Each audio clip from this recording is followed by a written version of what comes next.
Well, it's not just these days. It's been on for a long, long time. It's been on. I mean, I assume that we're talking about Nigeria, right?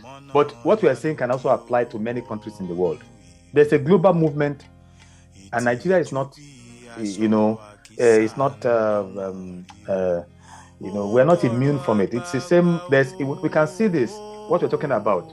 It's happening in the US as well. It's happening in many countries around the world, where it appears as if there is some force that is fostering this kind of negative stuff on people, just to dumb people down, to make people more stupid, to keep people from doing the right things, that will make them question those who lead them, that will make them question those who hold wealth and power.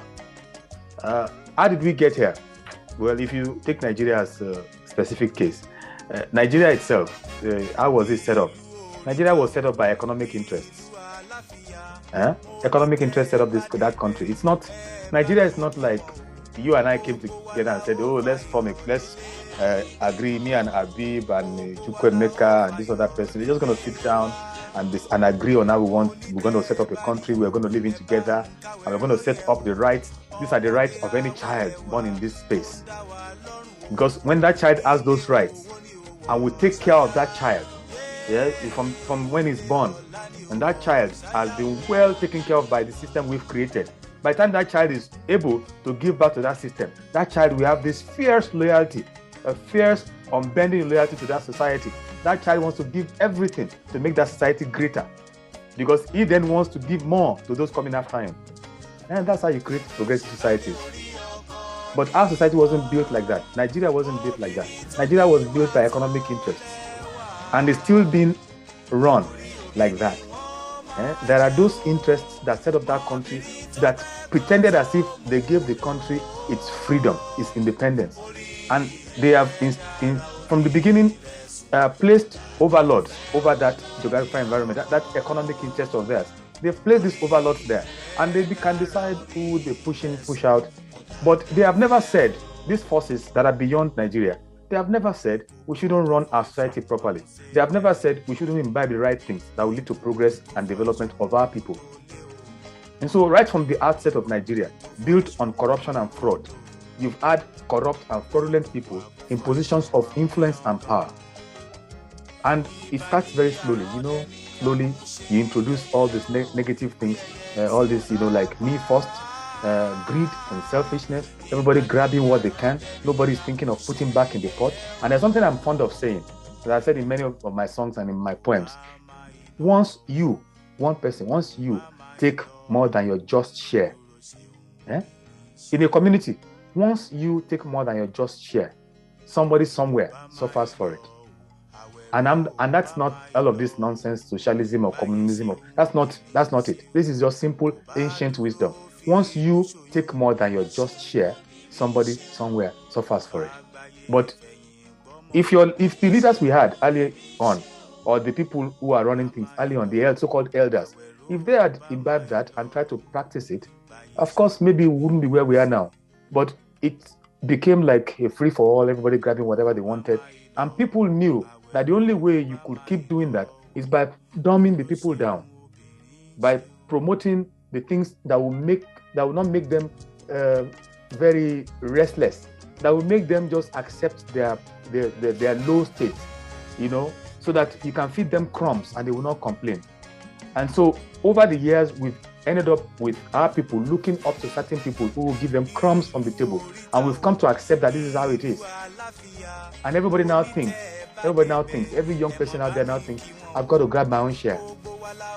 Yeah, you know that old song by I don't know who sang it now, but it was some old reggae song. It's called the Ada de Fall. Yeah, I'm just got to grab my own share. It doesn't matter. Anyhow, how? I just got to grab my own share. And that's the mindset we've tried to create. Not a mindset of us taking care of one another. In a community that thrives, a community that makes progress, we take care of one another. We make sure there's no homelessness. We make sure that we try to do our best to make sure that there's no homelessness. We try to do our best to make sure that nobody goes to bed hungry, especially the children. We make plans for our people, so that when we are gone, we will believe, when it's our turn to leave this world, we can say we've left a better society for those coming after us. And that should be the high aim of leadership. But we have not had that opportunity. So everything that's happened to us, it started a long way back. And because of people trying to grab power or grab wealth to themselves, to take more than just their just share, they have infected our society with this virus. And they've used music to do it.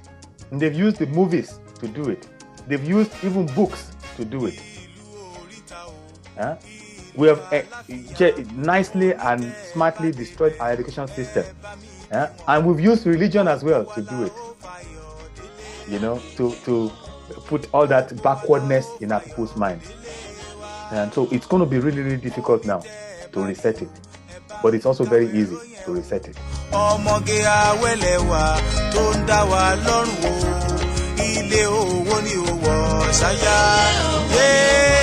Well, why I said this it can be difficult is because, you know, it can take you a day. You've seen when those big machines come to knock down a house. In fact, nowadays, if you have even a 100-story building, they just go and put some dynamite, whatever, all over the place. They knock it down in one day. It's gone, right? But that building didn't take a day to build. That building could have taken 100 years to build, but you can knock it down in one day. So to destroy is very easy. To rebuild can be difficult. So that's why I said it might be difficult. But it's also easy because the problems that we have, I just showed you, they're simple. Our greed and selfishness. Our greed and selfishness. Our lack of communalism. Because some people say all these isms. I always say, well, I don't like all these isms. The only one I am a bit partial to is that communalism. The idea that we build strong communities where everybody feels welcome, where everybody feels that they belong, where every child is taken care of, because that child represents hope for the future, irrespective of who gave birth to him, where he was born, whatever social class, gender, religion, whatever. The way to go about it is not, I mean, some people will tell me we need to go and vote and change the government. That is a short-term solution. We can change the government. But you know the dilemma we all face. Elections are coming up now. Who do you vote for? I don't know how many parties we've got now. But if you look at all the people that have been pushed forward as presidential hopefuls or governorship or whatever, you look at all of them, you don't think, this is the best we can do. This is the best we can do. And then people will tell you, just like the last elections that we had 4 years ago, or 3.5 years ago, when people said, well, we just choose the lesser of two evils. How did the society get to the point? And they're doing this in America too. Two-party system, choose the lesser of two evils. How does the society get to that point? Where you don't have quality people who are running for government, who as a people, we can say, we're pushing you up. We want you to be our leaders. We need to rearrange how we are doing everything. We borrow all our political system, our economic systems, we borrow everything from the West.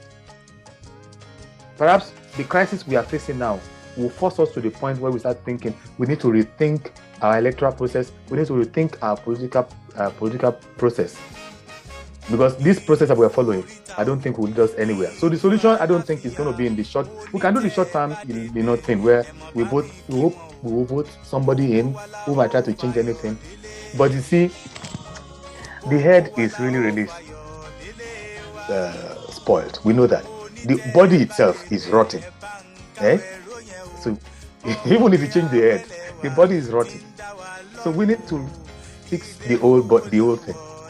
So I prefer the long-term solution. And that's what I talk about in my music and all my writings. I don't waste my time picking names and criticizing somebody in government. They're not important. All these people in government right now, some of you think they're important. They're not important to me. I don't find them. They're blips. All of them are not, they're inconsequential. 50 years from now, nobody will even remember them. They're not important. You've got all these thieves and murderers, all these liars, all these fraudsters who are in Nigerian government all over, at every level. All these people, we should talk about them. I waste my time talking about them. I don't even mention their names. They're not important. They're not relevant. They're a tool for punishing us right now. They punish us to the point that our heads maybe will now become correct. and then we'll realize that the way to solve our problems is to start fixing ourselves. I've said it in many of my songs. Omojuri from the Ferry album, 2006, it says, change begins at the individual level. We refuse to listen. That song is 16 years old now. Change begins at the individual level. So the values that our ancestors, and I'm going to do a little, I hope we have the time for it.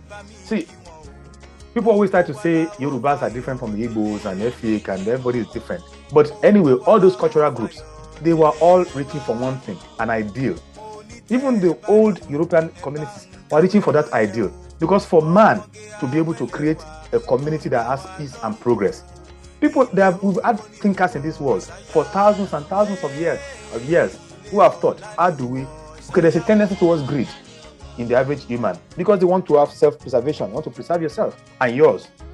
So there's a tendency towards greed and selfishness. But how do we help each and every one of us to break out of that and create a community where we can all feel welcome and we can all still get our fair share and feel like we belong? I know there will be those who will never be satisfied, but we always kind of have to create a system that takes care of them as well. People who want to have more, who want to strive for more, we can create a system that allows them to do what they want to do without destroying others. Not a society where you have some people just raping everybody and raping the system and becoming stupendously rich while the rest are poor and struggling. And they will stay aware, that's capitalism, it's just the way it is. So from time immemorial, human beings have been trying to do this. And the Yoruba people, like other groups that I just mentioned, a lot of other cultural groups, they came up with this code for living. That if you could embrace this value system, you can improve yourself. And once you improve yourself, you can improve your society. And so the ethics, they are very simple. Those simple codes: hard work, honesty, patience, humility, perseverance, contentment. And they would say, what the Yorubas try to do? They say, Omoluabi. Omoluabi means like the perfect person, the perfect human being. Yeah? The one you see and you'll be like, oh, I wish I could be like this person. This is the ideal. And they wanted us to aspire to that ideal. Go and check, even in the Igbo society, in the culture of other cultures in Nigeria, they were all trying for some of these things. So it's not just a Yoruba thing. But even if some cultures didn't have it, shouldn't we pick what we think is best, borrow it from whatever? The way we're borrowing from all these Western countries now, can't we borrow from our own environment? These ideals that the ancient Yoruba, not the Yoruba, the chop Yoruba people you see now, the ancient Yoruba people had that create this code for the ideal human. Can we all now strive for this ideal? To be this Omoluabi, this well-behaved, this perfect character. And then how do we achieve it? By try to do those things ourselves. Hard work, honesty, truth, embracing the truth all the time, which includes then standing for social justice. Standing for social justice and equity. That's what truth means. It's all part of it. And then patience, learning to be patient. These are the problems with Nigeria, with young Nigerians now. But it's not their fault, right? We know it's not their fault. But these are the problems. Patience. And then humility, of course. Learning to listen. To listen to wisdom and to act upon it. Not thinking we know everything. We already know everything. We're always in a hurry. We want to get everything done. And the humility. And then the perseverance. And then finally, the biggest one, contentment. You look at even those that some of us like to think are great men in Nigeria. I always like to tell people there are no great men in that country. There are no great men in Nigeria. No great men. There's no great man there. Because if you're a great person, your country should be doing well. Yeah, if you're a great man, your country should be doing well. All these great men in that country, and look at what we have created, it's a mess. But it's not their fault. All of us have a share in the blame for the failure of society. And that's been my point I've been saying. Some people argue with me. Hey, I didn't contribute to it. I didn't contribute to it. Contributors are not just those who do the bad things. Those who condone it are also contributors. Those who keep quiet when evil is being done. They're also part of it. Those who take the crumbs from the table of the oppressors, they too are part of the problem. Every one of us has a share in the blame for the failure of this society. And so we need to fix ourselves, imbibe those values that I mentioned. Once we get there, we can now raise a new generation. That's my key point. We need to raise a new generation of people who are born believing and practicing those values. See, it's hard to change a 54-year-old like me. It's hard to change even a 30-year-old. They will strive for rebirth. They will strive, and they should strive. All of us should strive for rebirth, for change in our personal way of living, of thinking, the way we think. A change in the way we think. But it's easier with children. It's the same way that religion does. When a religion wants to catch you, they will indoctrinate your children. It's serious indoctrination.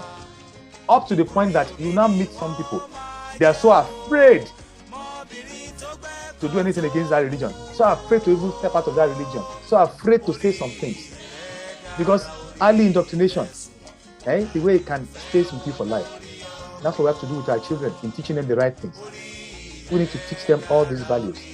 If you start your child, every child, and when I say your child, I don't mean the one you had biologically. I mean every child in your environment is your child. And we all should be responsible for all the children in our environment. We teach the children the values, those values of hard work and honesty and truth, and patience and humility and perseverance and contentment. We teach them that. We will create a new generation of Nigerians whose minds are in the right place. A new generation that will totally change everything. In that generation, you will now find the right followers, the critical mass you need for change. You will now create a new leader who is above all the nonsense that these men and women you have in power now are doing. When you look at the people in power now, I don't get angry with them. Because these people are victims of circumstance. You can say all you want. You can say I always feel bad for people who are the way these Nigerian leaders are. These are people who are not well raised. Nobody who is well raised will lead the way they are leading. Nobody who has been well raised, who was given the right values as a child, will treat his people the way these people are treating their people. Nobody who was raised with love will participate in destroying his own country. And nobody who is raised properly will want to see a child in the country that you lead, or in the state that you lead, or in the local government that you lead. You want to see a child go hungry? You want to see the children go to those horrible schools? You want to see those children walking on the streets with their torn slippers and sandals and rags? You want to see those children go on the streets selling nonsense to motorists? It doesn't bother you? See, these people are not well raised, and they've found their way to power through their greed and selfishness, and some of them through evil and wickedness. But I don't get angry with them. I feel pity for them, because I know they weren't well raised. But we can raise a new generation. We can raise a new.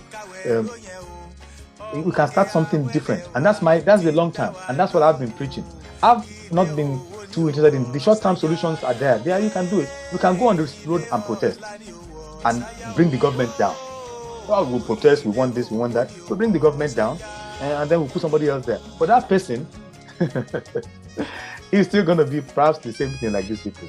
Maybe it's going to be a bit not as bad as them, but it's not. I don't think this whole election every 4 years changing people, it's what it is. It's a short-term solution, long-term solution for a society that wants to be powerful, a society that wants to be top of the line, a classy society. We've got to plan and execute it from the roots, and we can do it. You don't know many societies that have. If you read history, you will see it. Many societies that have become preeminent, that became the stars in the Committee of Nations. This is what they did. You plan it, then you teach your children the right things. In 25 years, you've raised millions of people whose minds are just so amazingly beautiful. And then they just do things in the proper way, and you have a nice society, and then people start wanting to come and live there because you can see that this is a nice place, this is a good place. Let me give you an example of, it's not politics or anything, but one of those Nordic countries, I think it's Norway. did something recent. You know, one of the biggest soccer players now, is he not Norwegian? And do you know the program that produced him? It wasn't sent by God, that program. The Norwegians sat down about 20 something or 30 years ago, or 20 something years ago, and decided they wanted to change the way they do their sports programming. So they changed the whole arrangement of their sports programming. And since then, they've been producing winners in athletics, winners in the Winter Olympics, winners in the Summer Olympics, star soccer players in every sport. And that is what a society can do. You sow a seed, and then you have to be patient. 20 years, 30 years, you are creating world beaters. It's what we've got to do. So that's just at the sports level, to show you at the sports level. Even some of those countries, like all those Norway and Finland and the rest of them, Sweden, even Sweden, they keep tweaking their educational system to suit. They do innovative thinking. And we need to get to that point where we can start to think innovatively. How do we want to teach our children? How are we teaching our children in Nigeria now? Look at the school system, look at the education, look at what they're teaching the children. You don't even teach about their own history. The history you're still teaching them is this skewed history that even I learned in school, which is a joke, total joke. What are we teaching the children? How are we raising them? Many of us, it was the teachers who taught us at the beginning of our lives. Of course, and I mean teachers like my grandmother, my mother, my father, my people in my environment, all the elders, but also teachers at school, who taught us all the positive things that we learned, and they stay with you for life. Let me tell you how early indoctrination helps people. All the things I'm telling you now, I didn't just come up with them. I came up with them because early in my life, my grandmother used to tell me these things, but they were reinforced by the people in my environment. They were reinforced by the books that I read. I learned to discern, to know what to pick from the book and what I didn't want. And when you raise people like that, to be able to think clearly, to be able to embrace truth and embrace perseverance and embrace contentment, you have a generation that can change things anywhere in the world. A generation that can find peace within, that can be the peace within, then becomes communal peace, national peace, and progress. But the way we are going about it now, we're a work in progress. What I like about us is it's not a hopeless situation. You know why I say that? Because there are people like you who are concerned.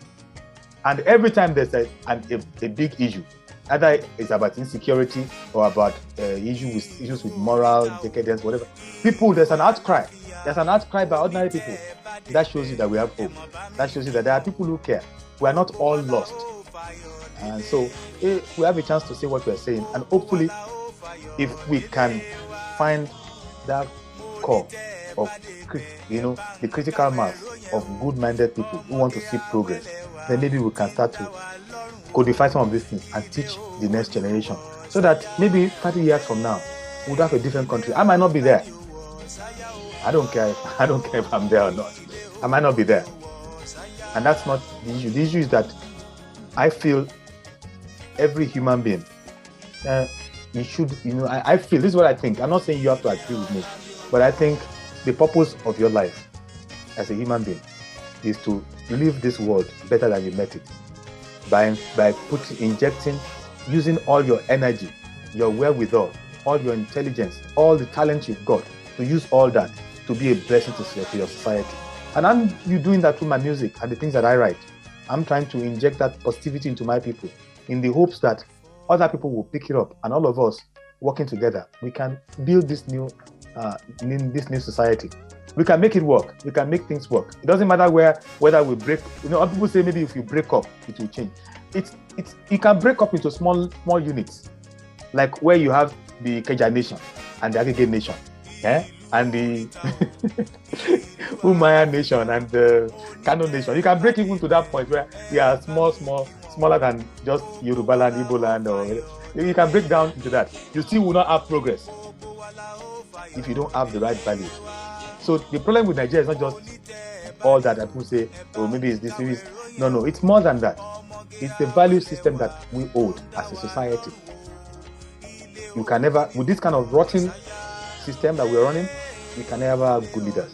If you ever, by accident, get one, they'll get rid of him very quickly, because the forces of evil are too strong.